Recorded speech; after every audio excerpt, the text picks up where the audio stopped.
Hello there. Good morning, good afternoon, good evening, wherever you are joining us from. Hi, my name is Abhijit Bhaduri. I'm the author of the book Dreamers and Unicorns, which actually talks about how leadership, talent, and culture are the new growth drivers. So if you haven't read it, do give it a spin.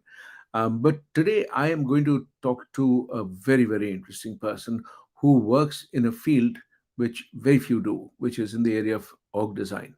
Um, so we'll get to talk to this person, but more than that, I'm going to really dig into this person's experience of how well-being in the workplace has changed, because that's going to be the focus of what we'll talk about. So without any further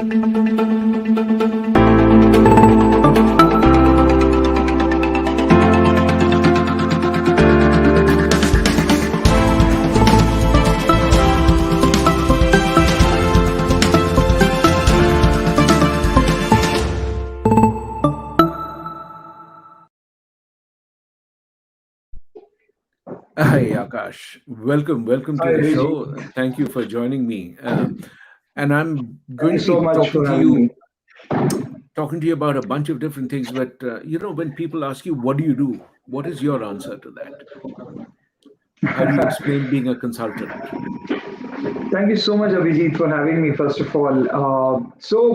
A lot of people do ask me this question because the field that I work in, you rightly mentioned, not a lot of people do. So I introduce myself as somebody who curate the experiences of people in their corporate life cycles. So that's what I introduce myself in one line. And I'm sure people say that, what does that really mean? Then what do you say? Curate the Yeah, experiences. of course. Employee goes through a lot of life cycle experiences, right when the employee joins in till the time when the employee exits. It might be anything starting from onboarding to training and development to getting the salaries on 31st, or sometimes later, and then being cared by the employer in the tough times and in the good times, being promoted, or taking leaves, or doing, interacting with any of the systems while working in the organization. You experience something, and how curate that experience into a positive one, using the concepts of talent management, using the concepts of org design, so that we have effective systems and processes which enable us to do that, is what I do in a nutshell. Okay. You know, how do you know when you evaluate somebody who wants to become a consultant? What do you look for? What do you tell them? How does Sure. somebody know that am I ready to be a consultant? What is your answer to that? Abhijit, I have been hiring for a lot of consulting roles in the last 3 to 5 years.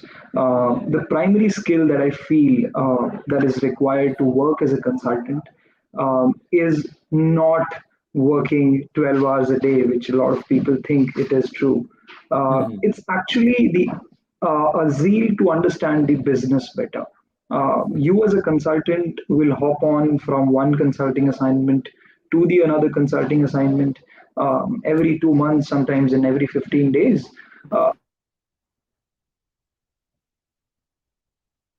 Your zeal to and understand how the business is designed, these are experiencing that design, is the primary skill that I look for. And the ability to do that is what very few people would have.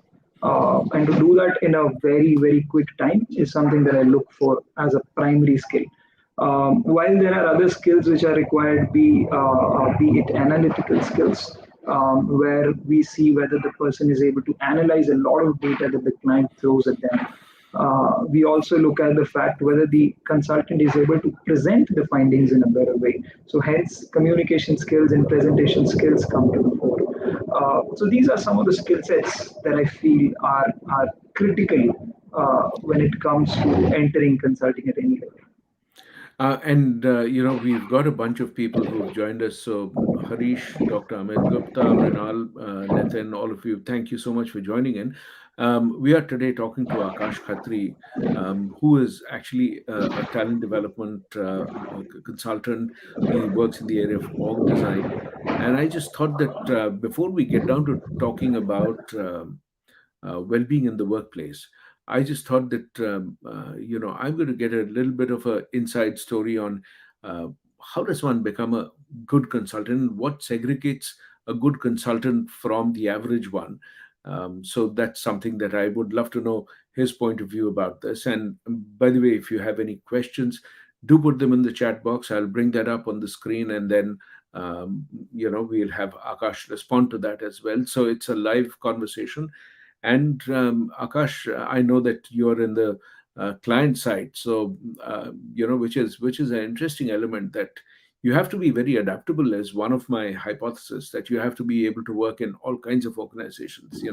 Large organizations, mid-sized organizations, and smaller organizations. Is there one which you is your favorite size? I mean, you'd say that you'd prefer to work in a small organization because you get to see, end to end, or in a large organization with more resources. How do you answer that? Abhijit, I think that's a very, very brilliant question because I worked in almost all size of clients, if that's the perspective we go by. While there are advantages and disadvantages of working with different type of clients. So, for example, if you go to a small client, they wouldn't have a lot of processes in shape. So the Hmm. amount of learning and the amount of impact that you can create to that client is going to be huge. So the delta, as we say, is going to be huge, and the satisfaction level is going to be huge. So that's small clients. If we talk about large clients, you would see a lot of processes and systems in place already. So the added challenge there is to ensure that how do we increase the efficiencies of the existing system. Uh, while the impact that you create and the delta that is there is not going to be huge, but the number of people you touch while doing intervention for that client will be high, and hence I think it's the game of magnitudes versus volumes. How many people do you touch versus what is the impact, and how big is the impact that you create for them. I don't have favorites in terms of sizes. I have worked in a multitude of client sectors with many, many sort of sizes. I feel different client sizes have different learnings to take and different sort of impacts to make. Yeah, I would agree with that. That and depending on the nature of the problem that you're trying to address, you get a certain kind of a learning for yourself, etc. And by the way, we are off to a start with the audience question. So we have one question from Renal, who says, "Hi Akash, what is the difference between org design consulting and business design consulting?" So, how would you address that, Sure, Akash? I would like to answer that. Mrinal, that's a good question. A lot of people get confused as to what is a business design consulting. Um, so the primary difference when it comes to org design and a business design is the function that you're operating under. When you talk about business design, you talk about annual operating plan, you talk about creating sales plan for them, strategizing their overall policies at a business level. When you talk about org design, it is more related to people. How do you ensure the organization structure is in place,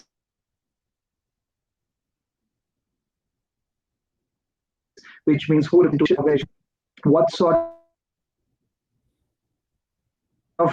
how the responsibilities are divided between people. Do we are responsible for one single activity, or do we have crystal clear accountabilities charted out? It's also about so when it comes to people, there are a lot of processes we touch using org design. So, for example, performance management system, how to ensure that we measure the performance of people who are working day in and day out. So anything that is related to people, anything that is related to understanding how the organization operates by design for their people is org design consulting. And business design consulting, as I said, is a larger domain which talks about the overall business at core.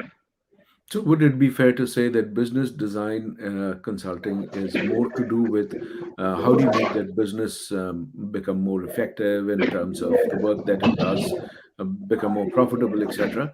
Whereas org design is, what does it feel like when you're an employee of the organization? The way the work flows, the way your reporting happens, the way the smoothness of the workplace, etc. All of that. Is that a Absolutely. layman's person's I mean, understanding of that? that is partially correct. I would say because employee is the most critical resource in any organization. You can replace your machinery, you can replace your assets, but your employees are irreplaceable. I think I missed No, no, the no. internet. So that Yeah. I'm back. So to continue that, I mean, yes, effectively, that is the difference. While consulting, business design consulting looks at business at the core and how do we take this business forward, org design consulting also looks into that because people are your core. And therefore, when you focus on people specifically, it becomes org design consulting. and is there a certain kind of, as a follow up question, I guess, from Manal, that what kind of experience do you need in terms of to be more effective? Is there a recommendation you would have that what kind of experience? No, so I think I read the question on screen. The org design consulting wouldn't require you to have a business design consulting experience. While, as I said, one of the most important skill sets is to understand the business right when you go to that client, whether you're working remotely or you're working on the client side. The primary skill set that should have and that you need is to understand the business in a very quick manner. And that's the only requirement. Of course, org design consulting requires you to have HR experience, whether you have worked in the HR function in any of the businesses, or you might have had done an MBA or any other master degree which focuses on human resources and people at the center. I think that's enough for you to be qualified to work in org design. Perfect. And Akash, you've sort of looked at organizations for the last couple of years in the work that you've done. When I look at the pandemic, from Mhm. then to now, what has changed? Besides, of course, the fact that I also want to pick your brains on the Great Resignation. What do you think, has changed? Is the Great Resignation a byproduct of that, or is this something that would have happened any which way? What would be your Yeah. response on that? So, Abhijit, I think this is a time when we have, as a consulting organization, we have seen a lot of organizations right from when this pandemic began in 19. So we have seen smaller organizations, medium scale organizations, and even large scale organizations who have gone through this time. Who have suffered a lot in terms of their business revenues, in terms of people leaving them, and you rightly mentioned the Great Resignation is here, and a lot of people are looking outside, and that has happened. So I think businesses are struggling. In the last 3 years, they're struggling to find the best way to treat their employees. If I talk from an org design and people and change perspective, um, we have seen a lot of organizations struggling to do that, while there are some organizations who are spearheads to build in some initiatives which have not been used in the industry. And there, if you compare, and we have done those researches while working in my organization, that we have seen that those organizations who are spearheads in bringing in those initiatives, be it wellness related or performance or org design related, which actually curate the employee experience in these struggling times, are the organizations where attrition is low. Even with the Great Resignation, otherwhere in the industry, you would feel that these organizations are better off. And what do you see? Give me concrete examples of things that you see organizations do, which we could all learn from and sort of say that, Okay, that's something that makes sense to us as individuals as well as from the organizational context. So let's start by looking at what is it that you think we are doing. You've seen as a trend that when organizations get it right, what have they done? What has been the starting point? Is it a design issue? Is it a people skills issue? Is it a um, an approach that they've always believed in, or have people stepped up differently to respond to the pandemic crisis? Yeah. So, Abhijit, I think so. We have done a research, right? I mean, I would want to quote some numbers here to ensure that what we talk makes sense, right? So there was a research conducted by KPMG, a couple of years back when it started, and then this research went on for a year, right in the pandemic time. We found out that about 78% of the respondents in that survey said that my mental health is getting negativized. I mean, my mental health is going down while I'm working in the office. Um, uh, it's I mean, it might be because of anything and everything. I mean, it might be because of the excessive workload while they're working from home, or due to the personal issues at home which the employer is failing to look at. In that same survey, we also found out that 76% of these people say that my organization should do more to protect my mental health. And that's a huge number. That's more than three-fourths of the whole number. We also saw that 85% of the HR employees, which are the employees which are org design specialists in the organization, they have also said that we do not have a strategy of employee well-being and taking care of employees in place. We used to do a lot of initiatives, be it yoga classes or mental health sessions every day, but that's not enough. My employees are looking for something larger, and we do not have that. 85% of people feel that we do not have that strategy. So while this data is there in place, something that I've seen in a lot of these organizations, both small ones and large ones, that has worked well for them is the ability to listen to the employees. Uh, a lot of these organizations have started to do pulse surveys every week. We used to see that organizations were very slow in picking up the employee sense in what their employees have to say by doing, let's say, an annual survey or a biannual survey. Mm, Now, employers have understood that we need to listen to our employees more frequently because the times are tough, and my employee might have to say something different every week about their mental well-being or their physical well-being or something that is bothering them on the job, be it their manager or the workload or something like that. So therefore, I think those pulse surveys, those listening ability has increased tremendously in the last 2 years. Is something that we've seen, which is very common. I know of one of the organizations where, in the morning when you log in, as soon as you logged in for the first time during the day, you get a message which is pertaining to some element of well being, which is that, how do you rate your manager in terms of, the work that the person is doing?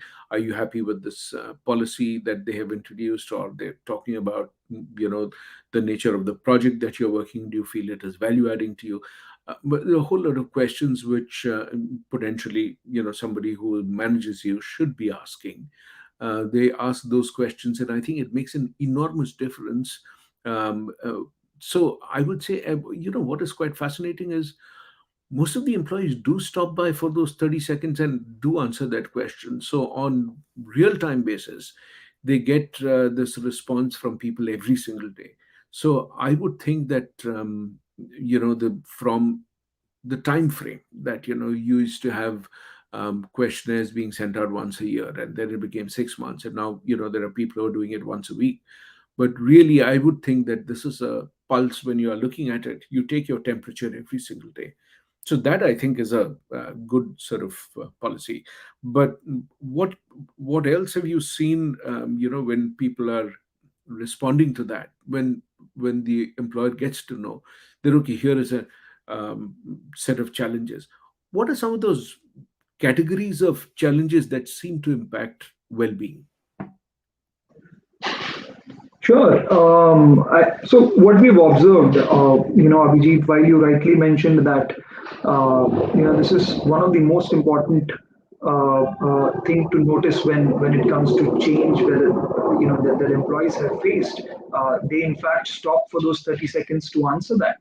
Um, so one of the so the categories of challenges that we've seen in these clients, I mean, right across the sectors and with all the sizes of the clients taken together.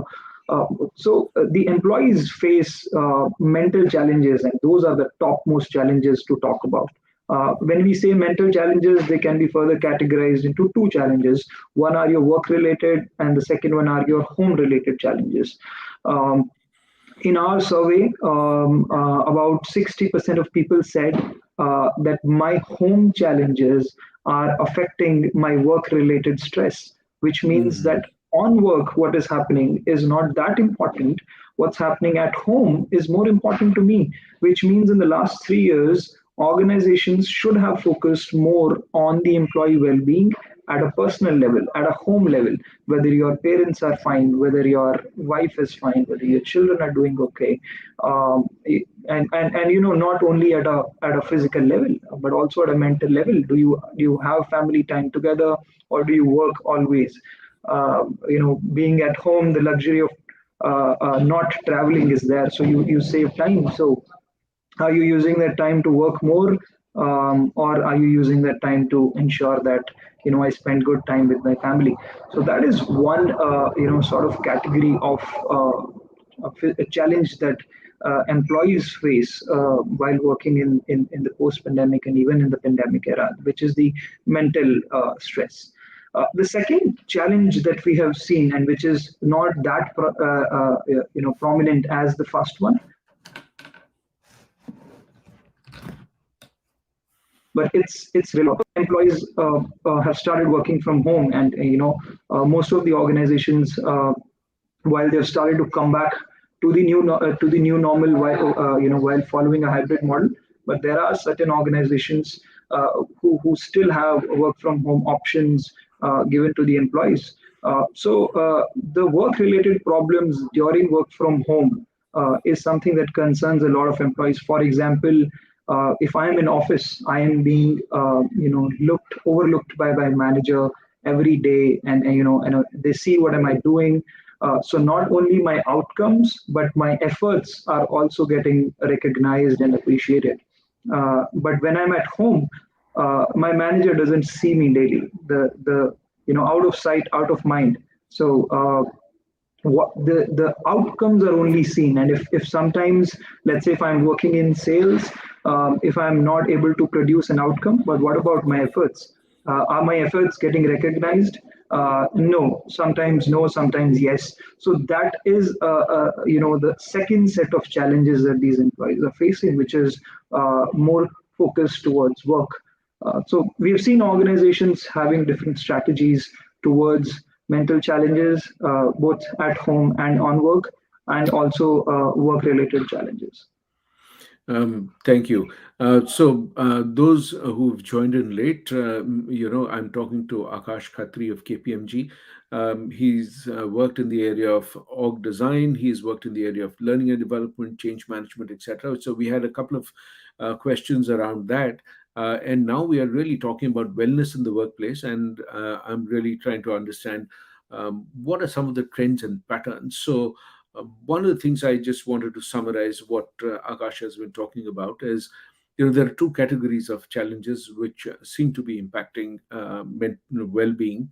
One of which is, given the fact that because of the pandemic, work has moved to the home. It did for most people during the lockdown phases, etc. So that was one set of patterns that he talked about, where the challenges at home, whether somebody is unwell physically or mentally, that tends to have an impact. Um, and the other set of things is that, when you are now trying to come back to the workplace, you have a different set of challenges, which is when you're working from home, the supervisor can only see your output.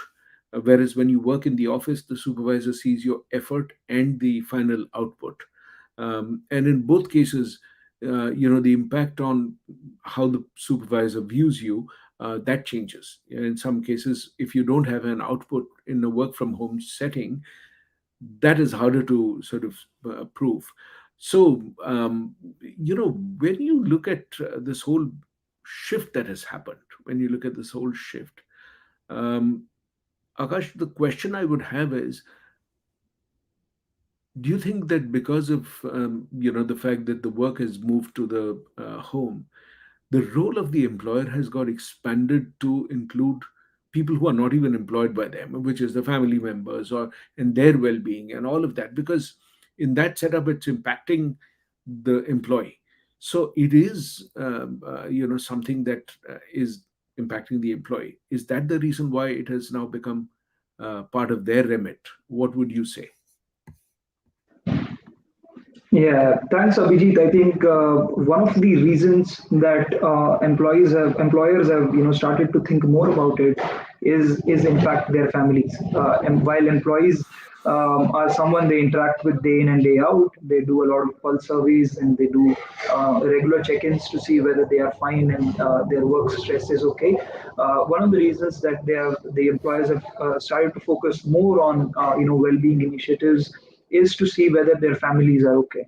Um, so research says, that about 40% of personal mental issues in this pandemic era was due to the fact that one of the family members was either sick, either physically or mentally. Because it's not only the pandemic disease that has affected everyone; it's also the lack of social connectivity. It's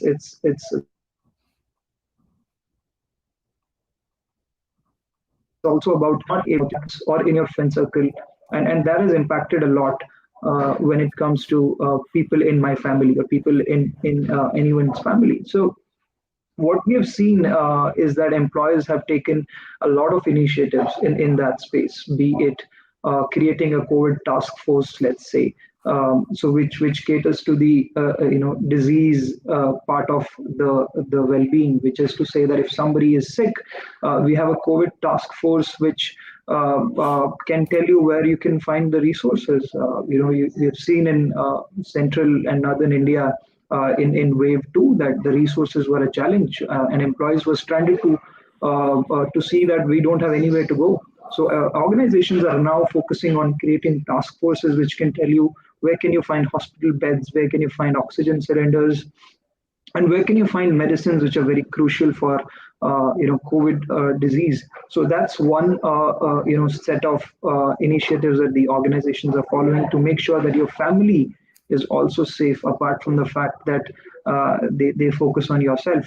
The second set of initiatives that we have seen, is an increase in the overall wellness sessions and the awareness programs, not for yourself or not for only for yourself, but also for the family. We used to see that every Thursday, let's say, organizations used to have this yoga session where no one would join in. Now they're making it mandatory. Part of responsibilities that you need not only yourself come, but also make sure that your family is there. They would have some sort of fun activities. They would call it a family day. They would ensure that they also are aware of the wellness initiatives, and a lot of these activities around making sure that your family is safe.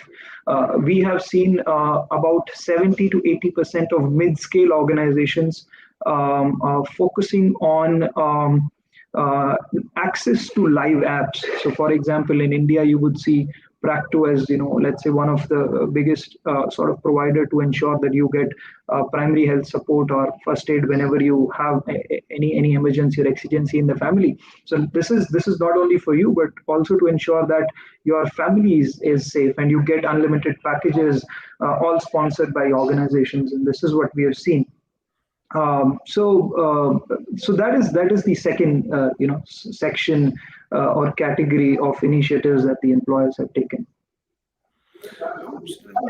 Akash, I think you meant what you mentioned actually shows two or three different elements. One is During this time, as when work has moved home, somewhere that has also triggered awareness in some of the employers that is not the employee is not looked at in isolation, but you also look at the employee in the context of the family where the person is operating.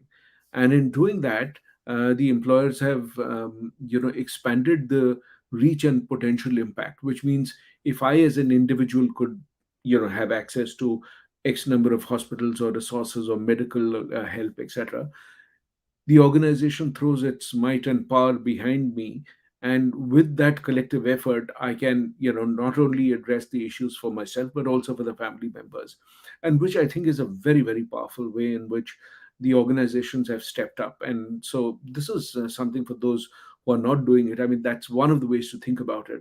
How do you expand the role of the employer in doing something like this? The question I had is, also, the second piece that you mentioned before I forget that, which is, I like the fact that you talked about increasing awareness. Again, these sessions are made available not just to the employees but also to the family members, and therefore they begin to understand the importance of well-being. Whether it is the physical well-being, spiritual well-being, mental well-being, etc. Because to me there are four elements: mind, body, heart, and soul. When you look at that, and you talked about one of the elements, which is the social connectivity, that the fact that we are isolated, we have a need to go out and connect with people and engage with them. uh, Question is that a problem that only extroverts have, or is that a problem that introverts have? What is your take? Who gets impacted more by this isolation? uh, Yeah, so it's a very tricky one. While extroverts will feel that very explicitly that if I was going to party today at a friend's home, I'm not able to do that now. Or if I'm the center of attraction in my whole office, I'm not able to do that anymore. But even introverts, so there's a saying that introverts are extroverts in their own circle, right? So while if you talk about introverts, they would at the outset, seem like people who would not talk to anyone. But when it comes to people who they are comfortable with, they would at least find solace talking to those people, talking to people who care for them, talking for people who understand them. And therefore, even now, when introverts are also not able to connect with that social group, I think that is also impacting the social and the mental well-being. Abhijit, I think you've also written a book around it, and there might be a lot of research that you must have done, uh, to come to a beautiful book that you've written. So can you just also talk about some of the while everybody will have to go and read that book to get that data, but what are some of the instances that you must have felt are important in this space where who are getting impacted, who is getting the most impacted with this whole shift in social change where people are not able to meet their friends and companions, and how employee well-being is sort of become more important in the last 3 4 years. If you can share some instances, some excerpts in sure. your book. Yeah. Sure, sure. So one of the things, Akash, is that when I was looking up this whole question, interestingly, it is the introverts who seem to be a lot more impacted because of the isolation. One of the things is because the extroverts find their energy. They'll get onto the online forums, they'll do their Zoom call parties, they do all of that. So the extroverts do find online life easier to adapt to, and so they are sort of beginning to have these virtual parties and virtual coffee sessions, etc., all of that. For the introvert, it's been a little harder to engage with that. So the large gatherings, even virtually, have not really been of great help. So you are right that for them it is important to have a more of a one-on-one deeper conversation. So they are not really looking at engaging with 70 people online and feeling good about Yeah. it. I think so. That was one part of it.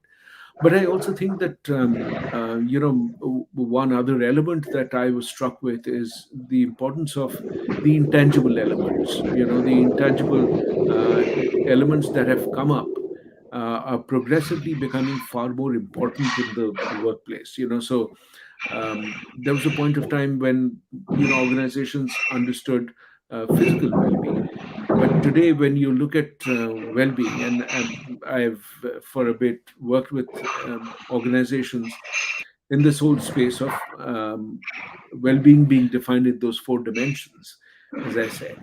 And it is interesting.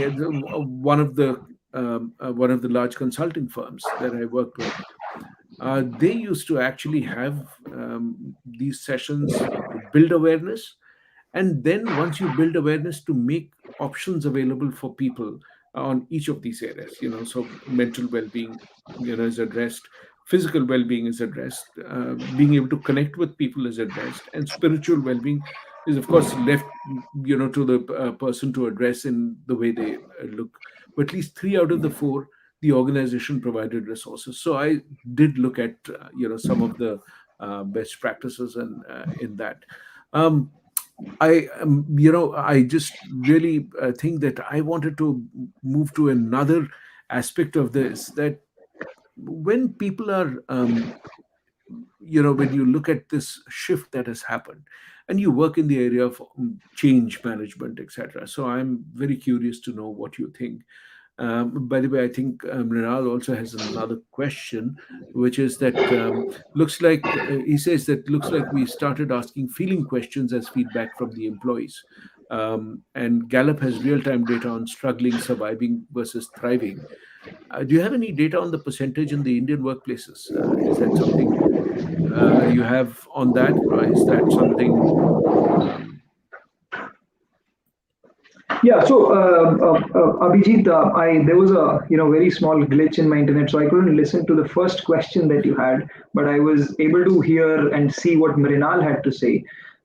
Yes, organizations have now started to ask feeling questions, and that as taking that as a feedback is one of the most important business drivers today. As I said, employees are the most critical resources. Making sure that they are in shape both mentally and physically is one of the prime agendas of employers that has come out today. I do not have statistics on the Gallup survey specifically, but in terms of the research that my organization has done, and we do a lot of these researches in organizations that we work with. One of the, as I said, one of the prime important things that has come up, that has changed in the organizations, is their ability to listen to these employees. More than 90% of these organizations, more than 90% of all sizes, have increased or enhanced their employee listening capabilities, either by bringing in tools, pulse surveys, or chatbots, like you said in the beginning of this session, when you log into your system in the morning, there's a chatbot that comes up on the screen and asks you how you are, how is your manager treating you, what's the workload, and all of that. So we have seen more than 90% of organizations improving in that space, which meant that these many organizations were in fact lacking the capability to look at, to hear and listen to their employees very keenly, which is what they're doing now. So, one element that seems to come across when I compare the response with all the previous guests in the series in season three, where we have been focusing on wellness in the workplace, very clearly, one of the things that seems to be happening is you're looking at being able to listen to employees is certainly is one of the key agenda items. It was not that important, and I don't know whether it had something to do with the fact that when people are right there in front of you, you don't specifically take out time to listen to what they have to say, whereas going online has created this option that it's something that can be you can respond to right away. Also, I think what has happened is in the last 2 years, the employee's ability to work in an unsupervised manner, they have a lot more autonomy. At one level, that is fulfilling. That's one. But if you don't know, whether what you're doing is right or wrong, it can be a source of immense stress. Um, my hypothesis on that, and I have no data to say it, so I will say that upfront. My hypothesis on this is that when you're on your own, so somebody like me who works for himself or his own organization, autonomy is something that it means much more to you because you can define the boundaries in which you work. When you have autonomy in an organizational context, possibly if you don't periodically get feedback what you're doing is right or wrong, it may be the cause of stress. Is that correct or not? I mean, Akash, you work in an organization, you see so many of your client setups. Is autonomy more valuable when you're working for yourself as compared to if you're an employee Yeah, working for somebody else? yeah. If I talk about behavioral science to start with, studying about organizations, it is one of the most interesting aspects about organizations. Talk about behavioral science. There are different type of people. There are different type of employees. While there are employees who would like autonomy, autonomy bodes well for them. But there are other set of employees who would either need hand holding because not every employee is the same.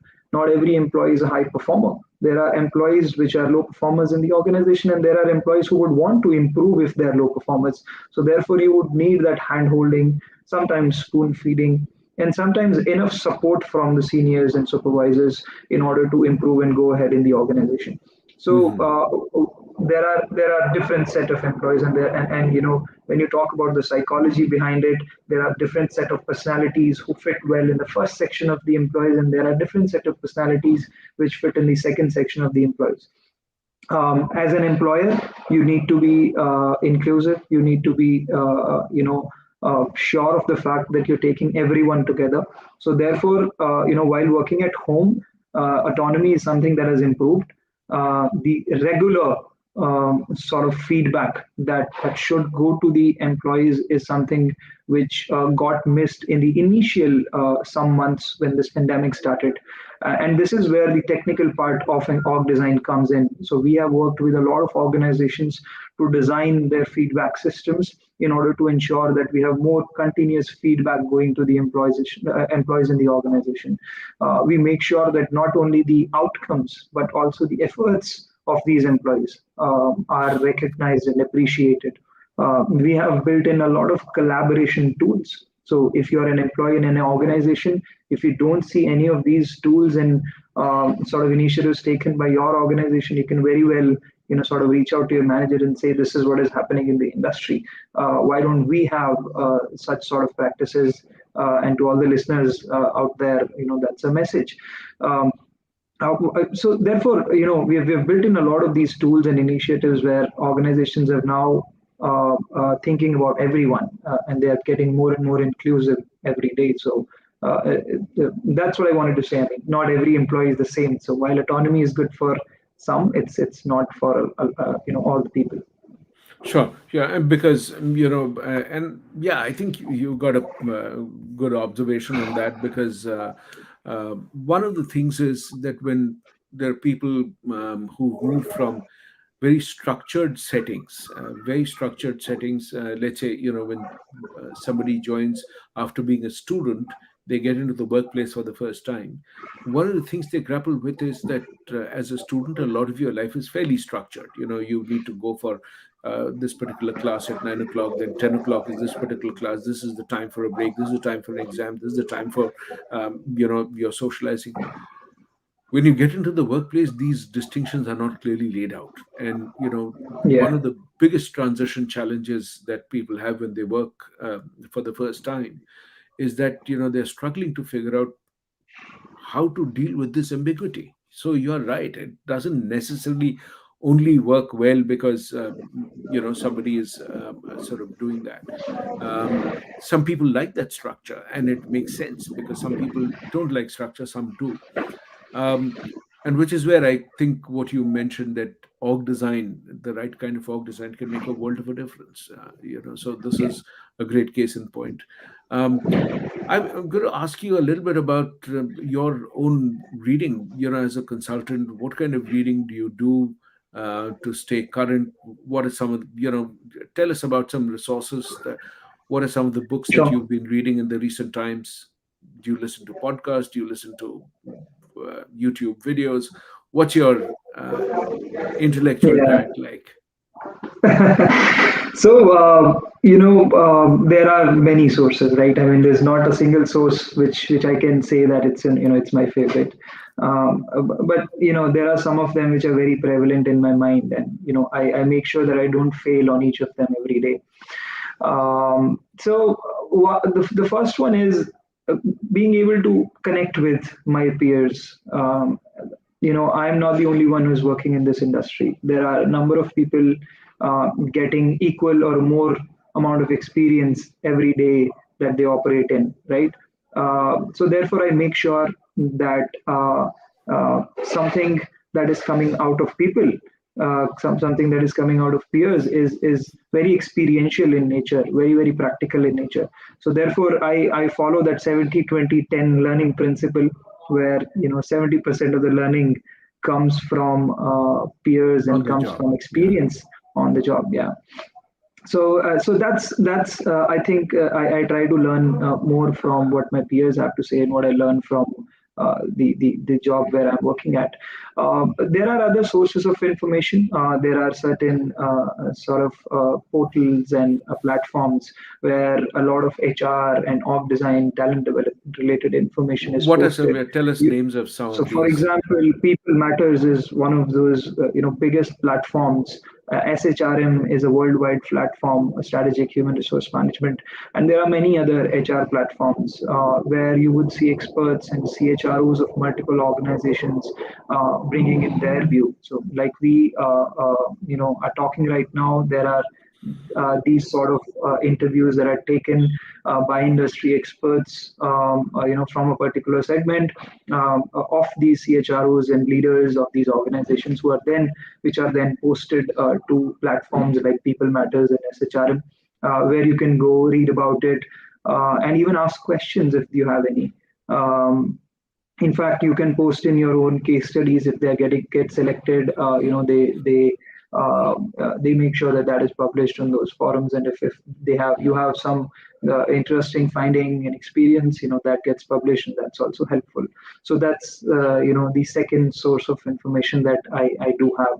I think these are the primary sources of information. Apart from that, if I talk about books, yes, I do read a lot of books. Right from the time when I was, in my B school about 7 years back, I started reading about, Dave Ulrich's books. Dave Ulrich is a stalwart in HR and org design. So there are many other sort of writers and authors who you would find their books very interesting and conceptual in nature. Everyone says that whenever you want to do something, you need to learn the basics first, and then to be able to build on. So, in order to ensure that my basics are always right, I go and brush up those concepts, apart from making sure that I'm very much closer to the industry while I read and go through these portals and magazines. Fantastic. What are your personal habits for well-being? What is it that you do? Because being a consultant means lots of travel, lots of time away. At least it used to be that way, and it may have Yeah. marginally changed now. What are your personal tips for that? Before we come to an end, I just wanted to know your Yeah. views. No, absolutely. I think if we talk about let's say a Maslow's hierarchy, it always says that hygiene factors are on the bottom, and today health and safety and well-being is in the hygiene factor, and it does not go in the social well-being part of the Maslow's hierarchy. So I think I give a lot of importance to health and well-being. specifically now in these times when you know that you need to make sure that while you are outside, while you're working with a lot of clients and meeting a lot of people, your immune system should be robust enough to ensure that you don't catch up this disease. So therefore, I make sure that I go to gym every day, and that's one of the things that I do not want to miss. Sometimes it happens a couple of days in the week when it's too stressful and you don't want to have a physical stress coupled with the emotional stress that you have had in the workplace. So sometimes I miss that, but most of the times I do. In the last 2 years, I think one of the things that I am myself proud of is that I've worked on a lot on my diet. I have improved the nutrition sort of weightages that I take, the composition that I have in my food. It's full of protein, full of carbs and all of that, and good carbs, right? I mean, so I've had consultations with good dietitians to ensure that I have a diet which is which is full of, let's say, plenty of fluids and proteins and all of that. So having a proper diet and having health and the last 2 3 years have been very important for me to ensure that I focus on these two things. So eating well and exercising is something that I do. While there are a lot of things that people can do, and there's no end to it, but working in an organization, working in a field which requires you to do a lot, work a lot, and work for long hours. At least I find ways for doing these two things. Well, thank you very much, and it was lovely to hear from you not just about org design, but also the linkage eventually when you think about how org Mm, design also makes a difference in terms of the well-being of the employee. And also, one of right. my big takeaways from what you mentioned, Akash, is that the role of the employer is actually expanded to care about not just the employee, but also the context in which the employee operates. So, whether it is caring for the family members or the place where the person is operating, because without that, that stress is going to be carried by the employee. And I think the awareness has built up a lot. And from a time when the employees would say that, leave all your emotional issues need to be left behind, when you come into the workplace, that workplace is home now. So I think Yeah. the employer's view of the employees become far more holistic. So you really are looking at a workplace where you bring your whole self to work. Thank you very, very much. I so appreciate your doing this. And, people will leave their Thank you so much, questions Abhijit. and, in the comments. And if you get a time, Akash, it'd be lovely if you respond to those. But thank you very much to viewers for joining in from Absolutely. various places. I so appreciate it. And see you again with yet another guest in Dreamers and Unicorns Season 3. Till then, take care, stay happy.